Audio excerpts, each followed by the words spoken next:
예수님께서 사형 선고를 받으시고 죽으시고 부활하신 그 부분부터 보도록 할게요. 18장 38절에서 19장 16절 사형 선고를 받으시다. 19장 5절 이윽고 예수님께서 가시나무 관을 쓰시고 자주색 옷을 입으신 채 밖으로 나오셨다. 그러자 빌라도가 그들에게 자, 이 사람이요 하고 말하였다. 자, 이 사람이요는 상당히 의역된 것이고요. 여러분 각주 밑에 70번, 71번 보시면 제가 여러분들 머리 안 아프게 하려고 그리스어를 원문을 이때까지 일부러 안 썼는데 여기는 아주 중요하니까 여기 제가 읽어볼게요. 그리스어예요. 이두 호 안트로포스. 그래서 이두는 자, 봐라 뭐 이런 거예요. 라틴어로 액체, 영어로 하면 뭐 behold 근데 여기 영어 번역은 here is 이렇게 되어 있어요. 그러니까 그런 의미. 호 안트로포스는 그냥 사람입니다. 사람. 호는 정관사고 안트로포스는 사람이에요. 그래서 그 옆에 라틴어 액체 호모. 그러니까 자, 사람이다. 영어도 here is the man. 여기 사람이 있다. 그러니까 자, 이 사람이다가 아니고 여기 사람이라는 거예요. 예수님이 보여주시는 게 우리 인간의 실존의 한 단면이다. 그렇게 됩니다. 알렉산드리아의 치릴로 성인은 이렇게 해설합니다. 아담 안에서 사탄이 모든 인류를 정복하여 인간이 죄에 종속되었음을 보여주었듯이 이제 사탄이 인간에게 정복당합니다. 참 하느님이시며 죄 없으신 그분은 사람이시기도 하기 때문입니다. 한 사람, 곧 첫 아담으로 말미암아 모든 인류가 죄의 선고를 받았듯이 이제 또 한 사람, 곧 둘째 아담으로 말미암아 그리스도에 의한 의로움의 축복이 모든 이에게 미치게 되었습니다. 치릴로 성인은 이 해설이 바로 예수님께서 요한복음이 처음부터 계속해서 예수님의 신성을 얘기하고 있었는데 마지막에 십자가 죽음 앞에서 예수님께서 또한 참 인간이기도 하다는 것. 사람이다. 사람이다. 이건 뒤에 이어질 순환, 죽음, 이 고통의 여정이 그냥 쇼하는 거 아니고 하느님으로서 전혀 그런 걸 못 느끼는 그런 차원이 아니고 우리와 똑같은 한 인간으로서 걷게 될 그 여정을 미리 말해주죠. 그리고 이 첫 아담 그리고 둘째 아담인 예수님은 바로 로마서에서 이미 사도 바오로가 잘 알려줬죠. 각주 72번 보면 로마서 5장 14절 아담은 장차 오실 분의 예형입니다. 구약의 아담은 바로 신약의 새 아담이신 예수 그리스도를 미리 보여주는 것이다. 로마서 5장 18절에서 21절 한 사람의 범죄로 모든 사람이 유죄의 판결을 받았듯이 한 사람의 의로운 행위로 모든 사람이 의롭게 되어 생명을 받습니다. 한 사람의 불순종으로 많은 이가 죄인이 되었듯이 한 사람의 순종으로 많은 이가 의로운 사람이 될 것입니다. 율법이 들어와 범죄가 많아지게 하였습니다. 그러나 죄가 많아진 그곳에 은총이 충만히 내렸습니다. 이는 죄가 죽음으로 지배한 것처럼 은총이 우리 주 예수 그리스도를 통하여 영원한 생명을 가져다 주는 의로움으로 지배하게 하려는 것입니다. 이 바오로의 설명대로 예수님과 아담, 그러니까 첫 아담, 둘째 아담. 교부들은 여기서 더 발전해서 구약의 하와와 신약의 새로운 하와이신 성모님. 어제 잠깐 봤었죠. 자, 그 다음 19장 17절에서 27절 십자가에 못 박히시다. 19장 23절 군사들은 예수님을 십자가에 못 박고 나서 그분의 옷을 가져다가 네 몫으로 나누어 저마다 한 몫씩 차지하였다. 속옷도 가져갔는데 그곳은 솔기가 없이 위에서부터 통으로 짠 것이었다. 치프리아노 성인은 이렇게 해설을 합니다. 이 속옷은 위에서부터 내려오는, 다시 말해서 하늘과 아버지에게서 내려오는 일치를 담고 있었습니다. 그리스도의 교회를 나누고 가르는 자는 그리스도의 옷을 소유할 수 없습니다. 나누어지지 않은 채 결합되고 연결되어 있는 그 옷은 그리스도를 입은 우리 백성의 통일성 있는 조화를 보여줍니다. 그분은 당신 옷의 표징과 성사로 교회의 일치를 선포하셨습니다. 이 작품의 제목도 가톨릭 교회 일치입니다. 교부들 중에서 가톨릭 교회의 일치를 가장 강조했던 성인이 치프리아노 성인이었죠. 그래서 예수님의 속옷이 통으로 짜져 있어서 군사들도 그것은 나눌 수가 없었다는 바로 그 부분을 교부들은 이것이야말로 예수님의 교회는 나누어지거나 갈라질 수 없는 일치를 드러낸다 라고 해설을 한 것입니다. 그 다음 19장 28절에서 30절 숨을 거두시다. 19장 28절 그 뒤에 이미 모든 일이 다 이루어졌음을 아신 예수님께서는 성경 말씀이 이루어지게 하시려고 목마르다 하고 말씀하셨다. 아우구스티노 성인은 이렇게 해설합니다. 우물가에 있던 사마리아 여인은 주님께서 목말라 하시는 것을 보았습니다. 그분께서 목말라 하심으로써 그 여인이 채워졌습니다. 그 여인이 먼저 예수님께서 목말라 하시는 것을 본 것은 그분께서 여인의 믿음을 마시게 되려는 것이었습니다. 그분은 십자가 위에 계실 때도 목마르다라고 하셨습니다. 그러나 그들은 그분께서 목말라 하시는 것을 주지 않았습니다. 그분은 그들을 위해서 목말라 하셨습니다. 여러분, 인도의 캘커타라는 곳을 다 들어보셨을 거예요. 성녀 마더 데레사가 평생을 캘커타에서 가난한 사람들에게 사랑을 실천하면서 사셨던 바로 그 장소죠. 저는 거기를 갔었습니다. 가서 한 달 정도 마더 데레사 수녀원에서 운영하는 그 모든 시설에서 일도 하고 봉사도 하고 기도도 같이 하고 전례 참여하고 이런 여러 가지 한 달간의 체험을 했는데 마더 데레사 성녀의 수녀원, 사랑의 성교 수녀회 그 본원 그 성전 2층으로 가는 그 건물 계단을 이제 올라가다 보면 그 벽에 커다란 십자가가 있어요. 그리고 이제 거기에 목마르다 이렇게 영어로 I'm thirsty 이렇게 써져 있어요. 그 의도적이죠. 마더 데레사 성녀가 거기를 오르내리는 모든 사람들이 그 십자가의 그 말씀을 보라고 그렇게 해놓은 거겠죠. 그 목마름이 바로 여기서 말하는 그 목마름인데 이게 뭐가 목마른 거죠? 예수님은 마태복음서 25장 최후의 심판 때 보면 이렇게 말씀하시죠. 너희는 내가 굶주렸을 때 먹을 것을 주었고 내가 헐벗었을 때 입혀주었고 라고 하시면서 뭐라고 하시죠? 너희 가운데 가장 작은 이들 가운데 한 사람에게 해준 것이 바로 나에게 해준 거다.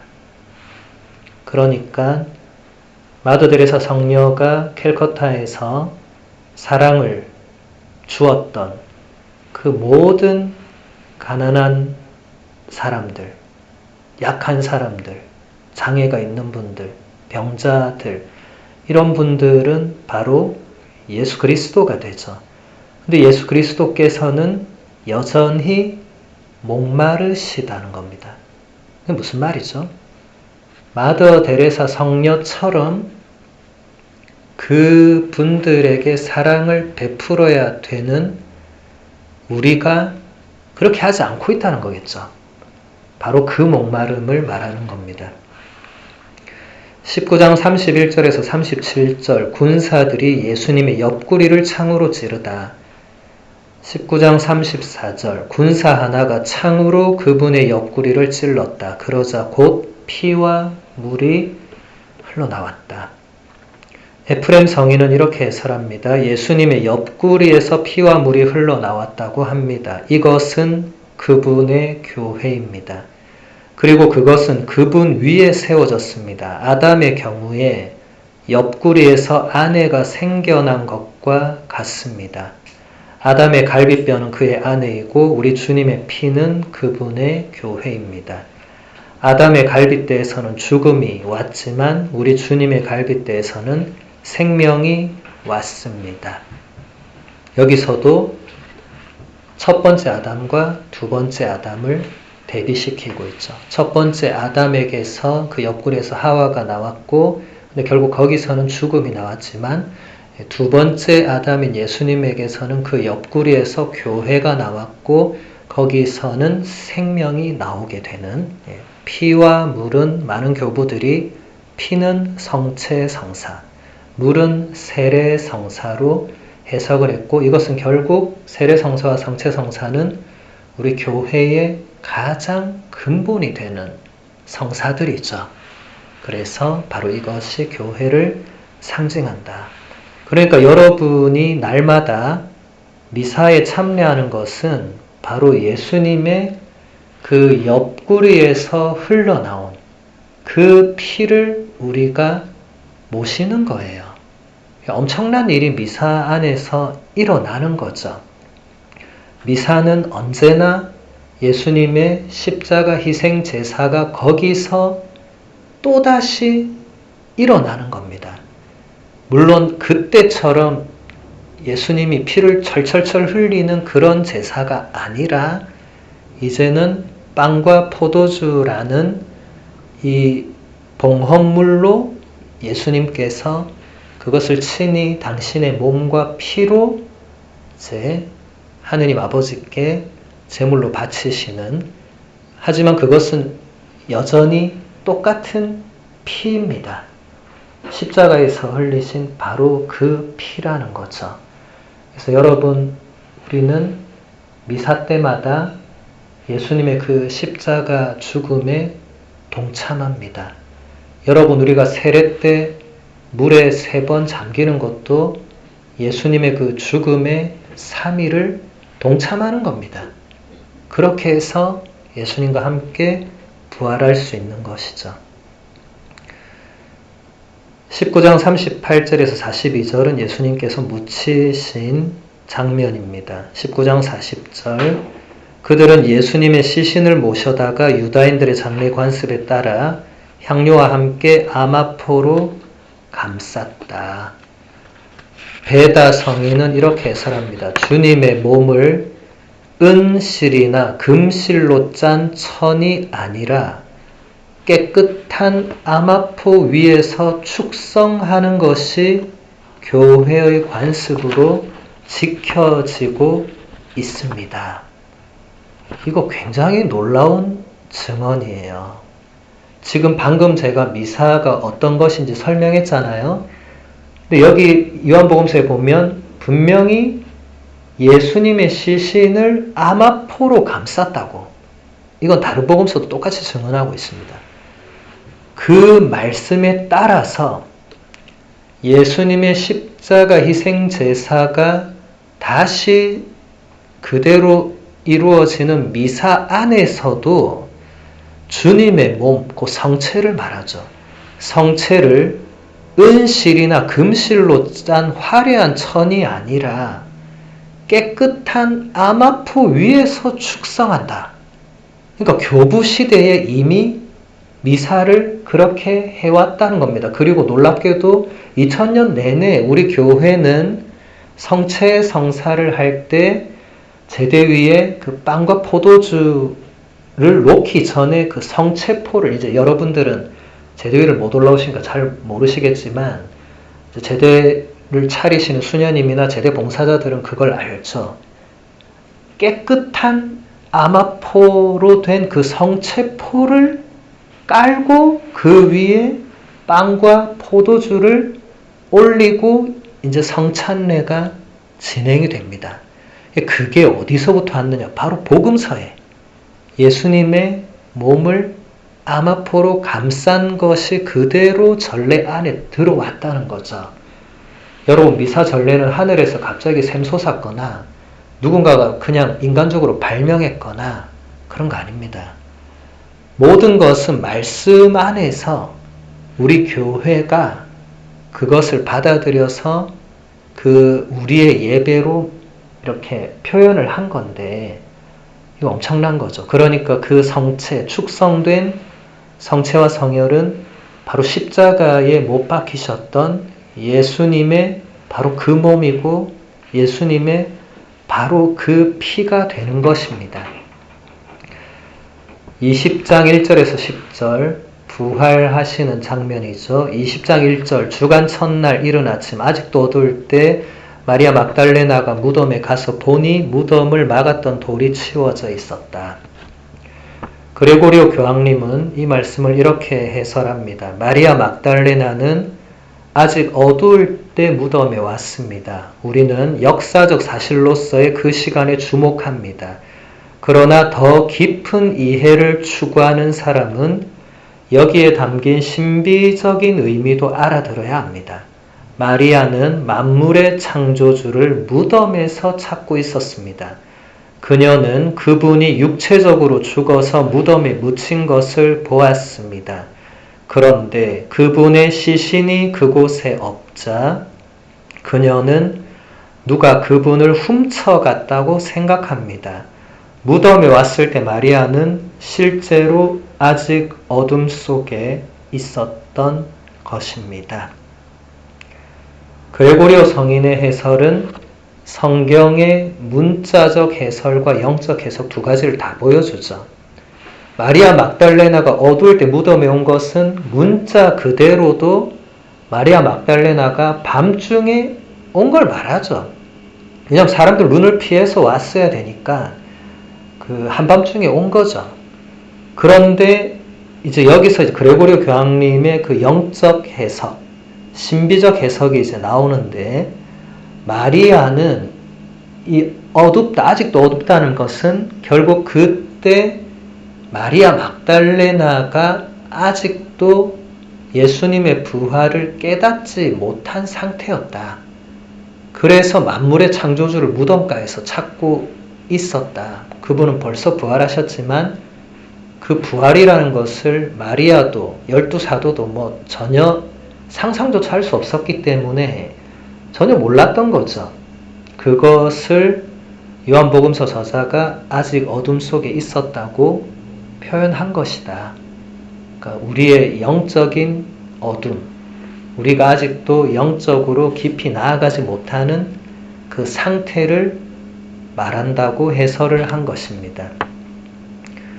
20장 11절에서 18절은 부활하신 예수님이 마리아 막달레나에게 나타나시는 장면이죠. 20장 11절 마리아는 무덤 밖에 서서 울고 있었다. 또 그레고리오 교황님의 해설을 보면 우리는 큰 사랑의 힘으로 불타오르던 이 여인의 마음 상태에 대해서 생각해 보아야 할 것입니다. 그녀는 제자들이 무덤을 떠난 뒤에도 그곳을 뜨지 못했습니다. 그녀는 자기가 발견하지 못한 그분을 사방으로 찾았습니다. 사랑하는 사람이라면 한 번 보는 것으로 그치지 않습니다. 사랑의 힘은 더욱 열심히 찾으려는 노력을 하게 만듭니다. 그녀는 계속 찾았습니다. 그래서 그분을 발견한 것입니다. 채워지지 않는 갈망이 더욱 커지면서 그 갈망이 자기가 발견한 분을 붙잡았습니다. 마리아가 이미 들여다본 무덤을 다시 들여다보게 한 것은 이런 사랑이었습니다. 네, 마리아 막달레나는 베드로와 다른 제자가 와서 무덤이 비어있는 것을 보고 다시 허겁지겁 돌아갔는데 같이 가면 되는데 안 갔어요. 여러분 아직도 아침역, 새벽녘이라는 것을 염두에 두고 여인 혼자 새벽녘에 무덤가에 있다는 자체가 우리로 치면 이게 뭐죠? 전설의 고향이 되죠. 네. 무섭잖아요. 일단 예수님의 무덤이어도 여러분 묘지에 혼자 있으면 일단 무섭잖아요. 근데 베드로와 사랑하는 제자가 왔을 때는 덜 무서웠겠죠. 근데 그 둘은 바로 잽싸게 또 갑니다. 예, 무서워서 갔겠죠. 전설의 고향이 무서운 게 아니라 유대인들한테 잡히면 자기들도 죽을까봐 바로 손살같이 도망가는데 마리아 막달레나는 안 갑니다. 안 가고 무덤가에 계속 서서 울고 있는데 그것을 그레고리오 교황님이 그 마리아 막달레나의 내적인 갈망, 그것을 거기서 뽑아내죠. 그래서 각주 73번 보면 구약의 아가서 3장 1절에서 4절의 말씀이 나오죠. 나는 잠자리에서 밤새도록 내가 사랑하는 이를 찾아다녔네. 그 이를 찾으려 하였건만 찾아내지 못하였다네. 나 일어나 성읍을 돌아다니리라. 거리와 광장마다 돌아다니며 내가 사랑하는 이를 찾으리라. 그 이를 찾으려 하였건만 찾아내지 못하였다네. 성읍을 돌아다니는 야경꾼들이 나를 보았네. 내가 사랑하는 이를 보셨나요? 그들을 지나치자마자 나는 내가 사랑하는 이를 찾았네. 나 그 이를 붙잡고 놓지 않았네. 예. 아가서의 이 내용이 지금 예수님의 무덤가에 서서 울고 있는 마리아 막달레나의 마음을 그대로 보여주죠. 실제로 대부분의 교부들은 이 아가서의 이 여인이 이제 신약의 막달레나를 미리 보여준다는 그런 예형론적 해석을 합니다.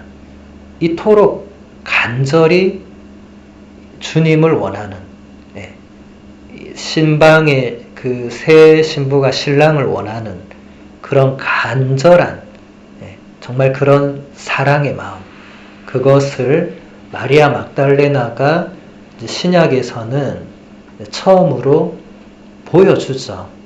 그 뒤로 이제 마리아 막달레나의 후배들이, 그러니까 마리아 막달레나처럼 예수님을 정말 그토록 사랑하는 또 많은 성인 성녀들이 나오게 되죠. 우리도 그런 사랑으로 예수님을 간절히 원해야 되겠죠. 20장 19절에서 23절 제자들에게 부활하신 예수님께서 나타나셔서 사명을 부여하시는 장면이죠.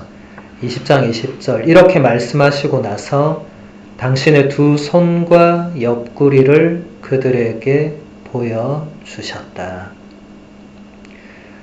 레오 교황님은 이 말씀을 이렇게 해설합니다. 예수님께서 의심하는 이들에게 당신 손발에 남아있는 십자가의 흔적을 보여주시며 직접 손을 대고 만져보라고 하십니다. 그분께서 이렇게 하신 것은 믿지 못하는 마음들의 상처를 치유하기 위해서, 그리하여 그들이 흔들리는 믿음이 아니라 굳건한 확신을 지니고서 무덤에 묻혔던 본성이 아버지 하느님의 어좌에 앉게 되었다는 사실을 깨닫도록 못자국과 창자국이 남아있었기 때문입니다.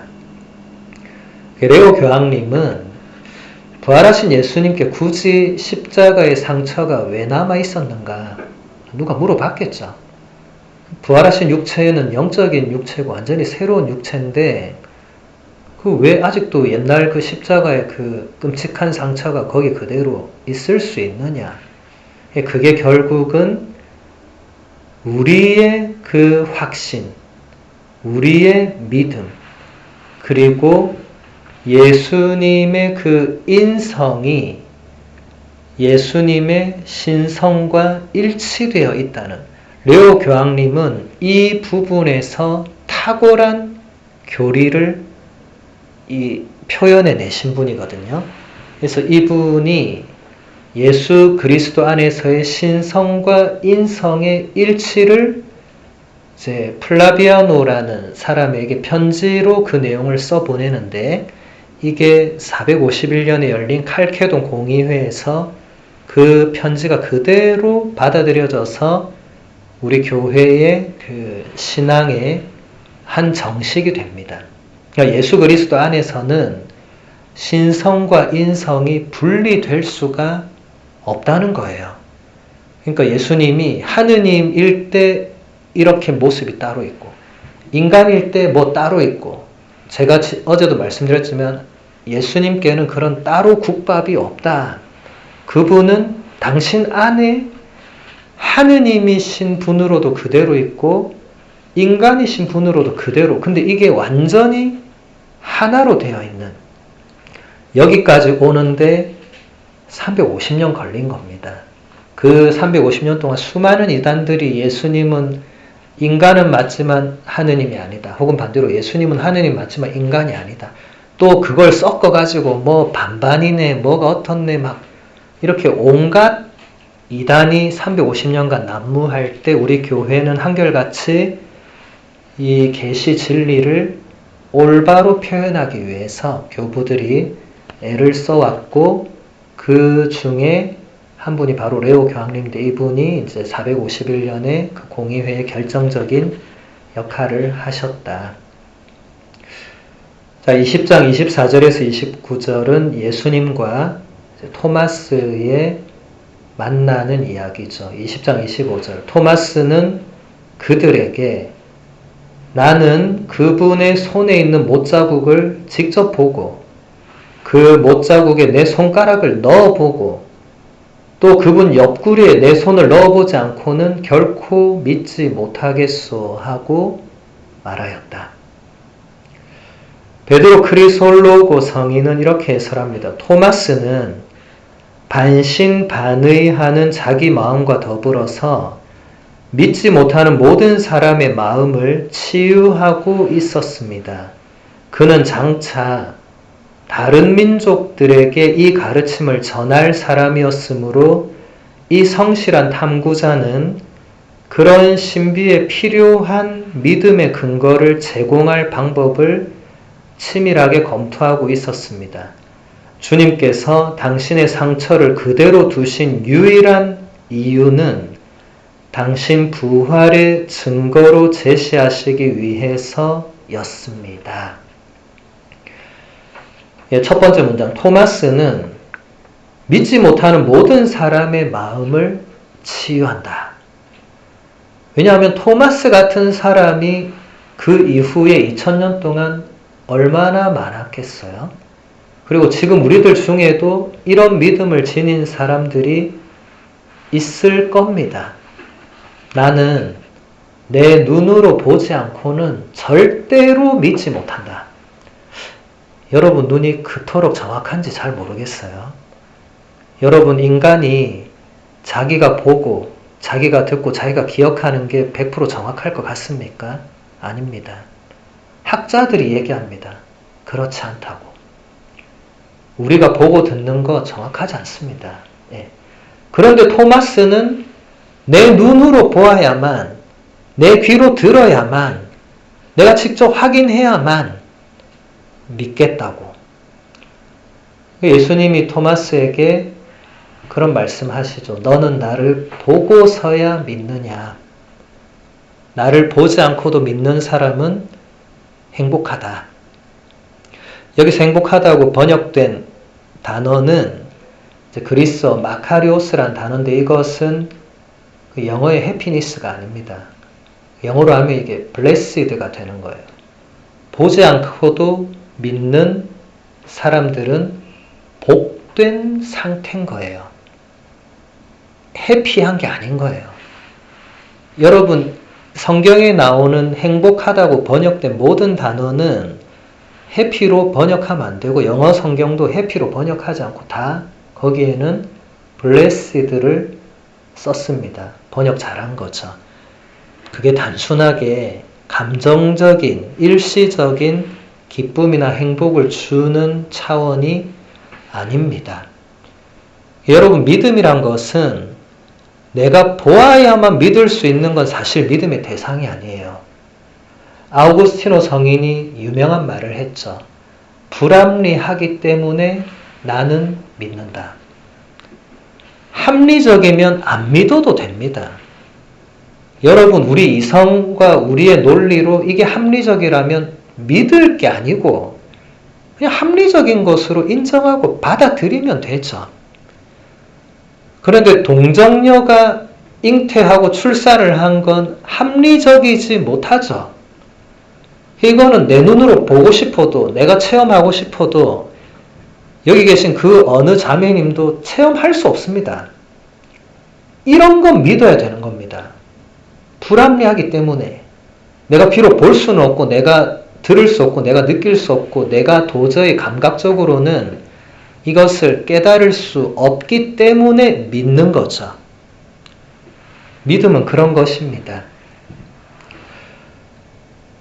20장 30절에서 31절, 이제 요한복음서를 쓴 목적에 대해서 나오죠. 20장 31절, 이것들을 기록한 목적은 예수님께서 메시아시며 하느님의 아드님이심을 여러분이 믿고 또 그렇게 믿어서 그분의 이름으로 생명을 얻게 하려는 것이다. 힐라리오 성인은 이렇게 해설합니다. 우리에게 구원을 가져다 준 것은 피조물에 관한 고백이 아니라 하느님의 아드님에 대한 고백입니다. 그러므로 그리스도는 하느님의 아드님이심을 믿는 것이 참된 구원이고 거짓 없는 믿음으로 바치는 올바른 경배입니다. 아들에 대한 믿음 없이는 우리 안에 아버지 하느님에 대한 사랑이 있을 수 없기 때문입니다. 이제 여러분 이 첫 줄을 딱 보자마자 이게 누구 때문에 이런 말을 하는지 아시겠죠? 아리우스. 이제 여러분은 아리우스란 네 글자를 잊을래야 잊을 수 없을 겁니다. 우리에게 구원을 가져다 준 것은 피조물에 관한 고백이 아니다. 누가 이렇게 했다는 거잖아요. 아리우스가 성자 예수는 피조물이라고 했거든요. 그러면 우리에게 구원을 가져다 준 존재는 피조물이 되는 거죠. 그래서 힐라리오 성인은 피조물이 인간에게 구원을 가져다 줄 수가 없다고. 너무 당연한 거죠. 그래서 하느님의 아드님, 여기 분명히 나오죠. 20장 31절에 예수님은 메시아시고 하느님의 아드님이시라고. 그것을 우리가 믿는 거죠. 그분이 피조물로 내려오는 순간 그분은 우리의 구원자가 될 수가 없는 것이죠. 올바른 믿음이 중요합니다. 이단이나 사이비가 왜 위험하냐면 그들의 해석이 올바르지 않습니다. 그것을 따라가면 올바른 믿음이 아니라 잘못된 믿음으로 갈 수밖에 없는 거죠. 21장 1절에서 14절, 일곱 제자에게 나타나시다. 20장에서 요한복음이 끝나는 것처럼 되어 있는데 21장이 또 나오죠. 그래서 대부분의 학자들은 원래 요한복음은 20장에 끝나는데 이제 21장이 이제 부록으로 덧붙여졌다고 설명합니다. 근데 어쨌든 중요한 것은 정경에 그 내용이 들어왔다는 것은 이제 단순히 그냥 이게 부록으로만 달랑 들어온 그 차원은 아닙니다. 학자들이 그렇게 연구해서 밝혀냈다 하더라도 그 차원을 넘어서는 의미가 여기 있는 거예요. 일곱 제자에게 나타나신 장면부터 볼게요. 21장 11절, 시몬 베드로가 배에 올라 그물을 무트로 끌어올렸다. 그 안에는 큰 고기가 153마리나 가득 들어있었다. 성경에 나오는 모든 숫자는 그냥 그 숫자 그대로를 의미하지 않습니다. 여러분 생각해 보세요. 그 상황에서 누가 고기 숫자를 세고 있었겠어요? 그거 아니죠. 이건 상징이 담겨 있는데 이런 상징들을 이단 사이비들이 아주 좋아합니다. 왜냐하면 자기 마음대로 해석하기가 아주 좋거든요. 그래서 요한복음과 요한묵시록을 사이비 이단들이 아주 좋아합니다. 숫자가 많이 나오거든요. 그래서 제가 우리 교부들이 이 숫자를, 교부들도 근데 다양하게 해석을 해요. 이 153, 153이라는 숫자를 하나만 같이 보도록 하겠습니다. 암모니우스 성인은 이렇게 해설을 해요. 베드로는 다른 제자들과 함께 그물을 끌어올려 그 안에 든 것을 그리스도께 바칩니다. 100이란 숫자는 다른 민족 전부를 뜻하는 것으로 풀이할 수 있습니다. 50이라는 숫자는 이스라엘에서 선택된 구원받은 사람들을 가리킵니다. 3이라는 숫자는 거룩한 삼위일체의 계시에 우리의 주의를 돌리게 합니다.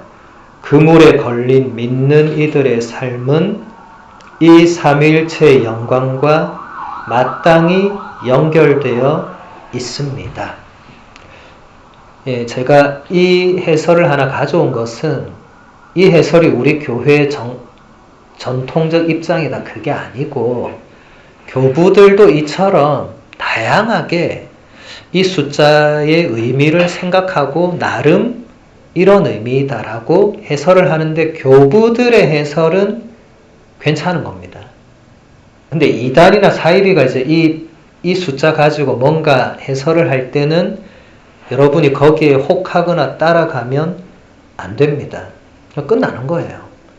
하나 따라가면 이제 줄줄이 비엔나로 끌려가게 돼 있기 때문에 성경 해석은 그냥 성경 말씀만으로는 누가 더 옳다, 누구 해석이 더 맞다고 이단 사이비랑 아무리 싸워도 승자가 없습니다. 그래서 우리는 가톨릭 교회가 제시하고 가르치는 그것을 믿을 수밖에 없습니다. 그래서 아우구스티노 성인은 그런 말을 했습니다. 가톨릭 교회의 권위가 나를 이끌어 주지 않는다면 나는 내 복음서도 믿지 않을 것이다.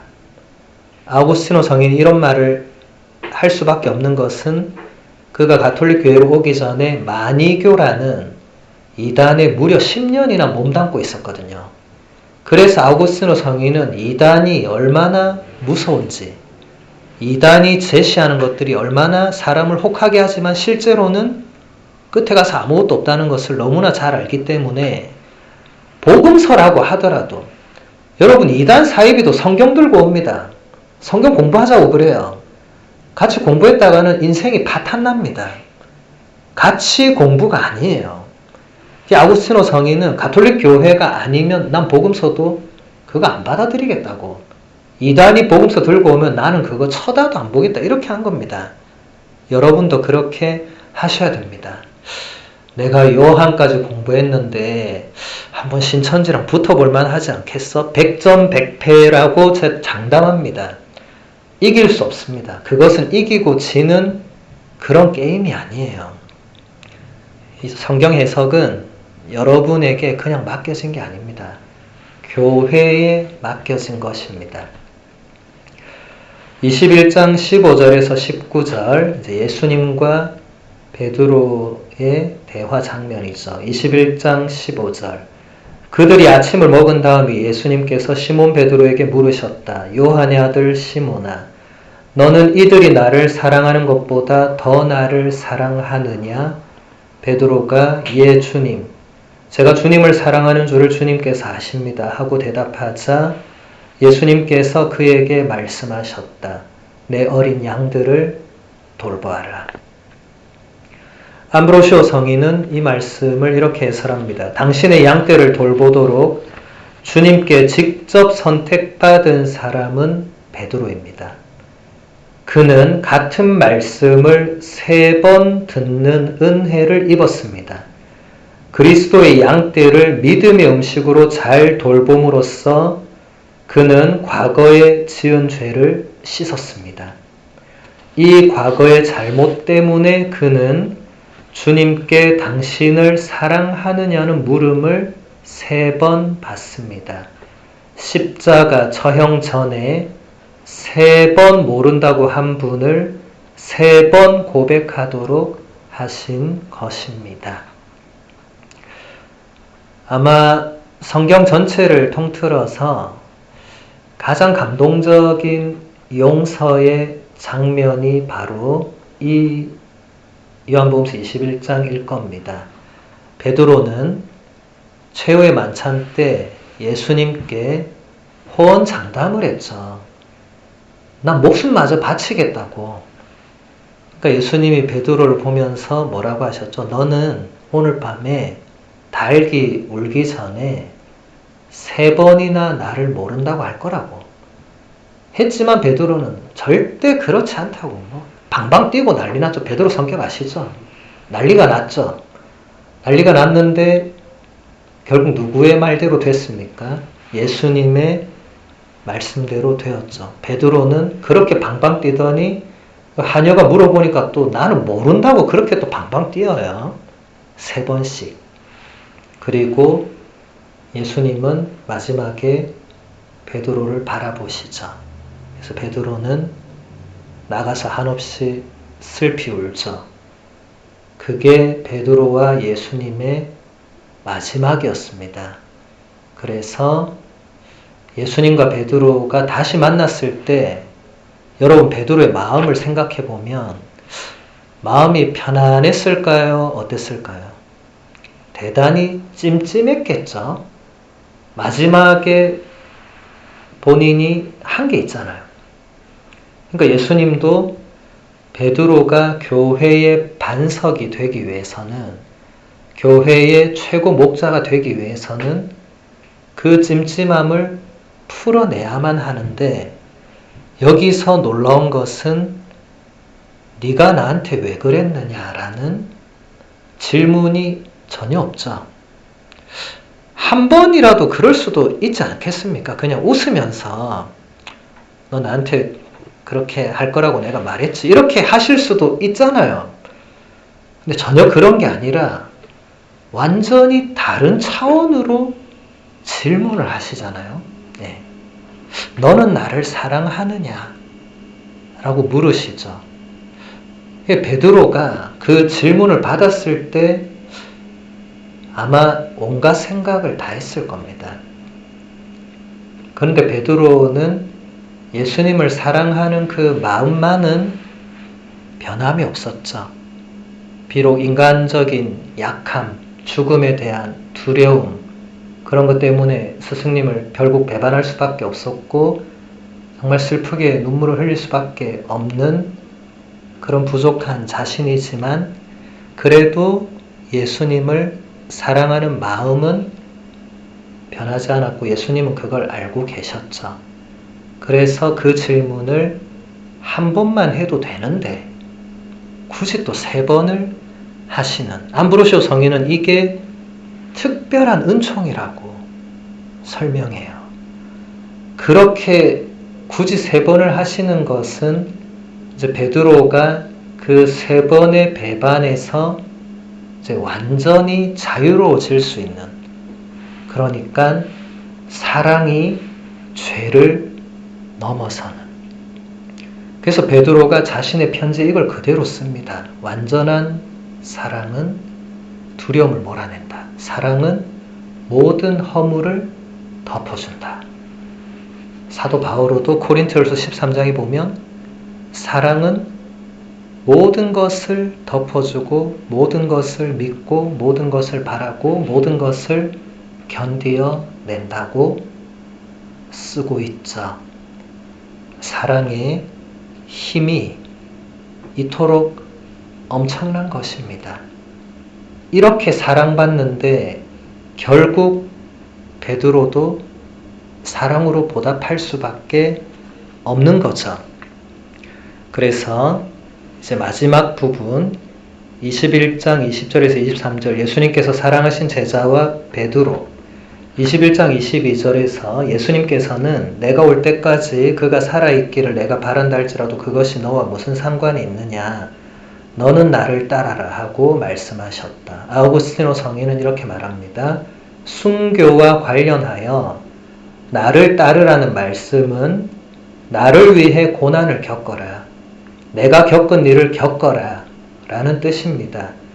그리스도께서 십자가에 못 박히셨기에 베드로도 십자가에 못 박혔습니다. 자, 여러분, 베드로가 십자가에 못 박혔다는 게 내복음서에 어디에 나오나요? 어디 나옵니까? 나오는 게 있으면 그 이단 사이비 복음서입니다. 빨리 단절해야 됩니다. 전화번호 끊어야 됩니다. 그럼 사도행전이나 베드로의 편지에 나오나요? 베드로가 십자가 못 박혔다고? 예, 나오는 성경이 있으면 빨리 그 책 버리고 그 책 준 사람하고 끊어야 됩니다. 안 나옵니다. 그런데 아우구스티노 성인이 어떻게 이런 말을 하는가? 그 근거가 되는 곳을 각조 74번 베드로 행전이라는, 제가 어제도 얘기했죠. 베드로 복음서도 있었고 베드로의 행전도 있습니다. 이제 이런 책들은 다 성경의 정경에 포함되지 못했습니다. 그래서 외경이라고 불리는데, 일단 그 한 부분을 볼게요. 베드로행전 35장을 보면 이렇게 기록되어 있습니다. 로마 성문을 벗어나자 베드로는 로마로 들어가시는 주님을 배웠다. 베드로가 주님 어디로 가십니까? 라고 여쭈었다. 주님께서는 십자가에 못 박히려고 로마로 가는 길이다 라고 말씀하셨다. 베드로가 주님 십자가에 다시 못 박히시겠다는 말씀입니까? 라고 여쭈었다. 주님께서 그렇다 베드로, 나는 다시 십자가에 못 박힐 것이다 라고 대답하셨다. 그때 베드로는 정신을 차렸다. 그리고 하늘로 다시 오르시는 주님을 보게 되었다. 마침내 베드로는 기쁨에 가득 차 주님을 찬미하면서 로마로 되돌아갔다. 왜냐하면 십자가에 못 박힐 것이다 라는 주님의 말씀은 베드로에게 일어나야 할 일이었기 때문이다. 여기 베드로의 질문, 주님 어디로 가십니까? 그 옆에 보면 라틴어로 Quo vadis Domine, 많이 들어봤죠, 그죠? 영화 제목이죠. Quo vadis Domine, Where are you going, Lord? 이렇게 하는 거죠. 어디로 가십니까? 베드로는 예수님께서 다시 한번 십자가에 못 박히러 가시는 그 말씀을 듣고 본인이 돌아가서 십자가에 못 박히는, 이 아름다운 이야기는 성경의 정경에 들어있지 않고 베드로 행전이라는 외경에 있는데, 비록 정경에 포함되지 않았지만 외경에서도 우리가 받아들일 수 있는 요소들이 있었고, 실제로 교부들은 그런 요소들을 받아들여서 우리 교회의 전승 안에 그게 들어와서 자리를 잡습니다. 그런 대표적인 것들이 성모님의 아버지 요아킴 성인과 성모님의 어머니 안나 성녀, 그 이름이 어디서 나와요? 야고보 복음에 나옵니다. 내복음서에는 성모님의 아버지 어머니에 대한 언급조차 없죠. 그런데 우리는 7월 26일을 요아킴 안나 축일로 지내죠. 이제 이렇게 교회 안에 전승에 포함되는 그런 외경의 내용들이 있다는 것입니다. 이제 마지막 부분 21장 24절에서 25절 역근이의 맺은 말 21장 25절 예수님께서 하신 일은 이 밖에도 많이 있다. 그래서 그것들을 낱낱이 기록하면 온 세상이라도 그렇게 기록된 책들을 다 담아내지 못하리라고 나는 생각한다. 요한 크리소스토모 성인은 이렇게 해설합니다. 그러니 우리는 말씀에 세심하게 귀를 기울입시다. 성경을 읽고 탐구하기를 그치지 맙시다. 끊임없이 말씀을 실천할 때에만 우리는 궁극적인 유익을 얻기 때문입니다. 그러면 우리는 우리 삶을 정화하여 죄의 가시들과 무익하고 고통스러운 세상 걱정을 잘라버릴 수 있습니다. 가시는 어떻게 쥐든지 쥔 사람을 찌릅니다. 이승의 일들도 어떤 측면에서 바라보든지 그것을 소중히 여기고 거기에 매달리는 사람을 고통스럽게 합니다. 영적인 것들은 그렇지 않습니다. 우리 요한 그룹 연수생 모든 분들, 또 우리 성서 모임을 하는 모든 분들에게 크리소스토모 성인이 권고하는 것은 언제나 하나님 말씀에 세심하게 귀를 기울이고 성경을 읽고 탐구하기를 그치지 말아달라. 그렇게 할 때만 우리가 궁극적인 유익을 얻을 수 있다. 이렇게 우리 요한연수 강의도 크리소스토모 성인의 말씀으로 마무리하도록 하겠습니다. 감사합니다. 예수님 감사합니다.